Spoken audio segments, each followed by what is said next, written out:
దేవుని నామానికి స్తోత్రం కలుగును గాక.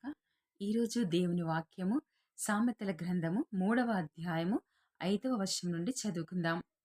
నీ స్వబుద్ధిని ఆధారం చేసుకొనక నీ పూర్ణ హృదయముతో యెహోవా యందు నమ్మిక ఉంచుము. నీ ప్రవర్తన అంతటి యందు ఆయన అధికారమునకు ఒప్పుకొనుము. అప్పుడు ఆయన నీ త్రోవలను సరళం చేయును. నేను జ్ఞాని కదా అని నీవనుకొనవద్దు. యెహోవా యందు భయభక్తులు కలిగి చెడుతనమును విడిచిపెట్టుము. అప్పుడు నీ దేహమునకు ఆరోగ్యమును, నీ ఎముకలకు సత్యమును కలుగును. దేవుడి పరిశుద్ధ వాక్యం దీవించుగాక. ఆమెన్.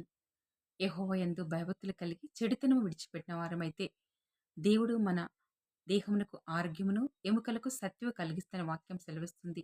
కాబట్టి మన స్వబుద్ధిని ఆధారం చేసుకొనక యెహోవా యందు భయభక్తులు కలిగి తన ఆలోచనకు అనుగుణంగా, ఆజ్ఞలకు అనుగుణంగా మనమందరం కూడా నడుచుకోవాలని ఈ వాక్యం సెలవిస్తుంది. దేవుడు ఈ యొక్క వాక్యాన్ని దీవించుగాక. ఆమెన్.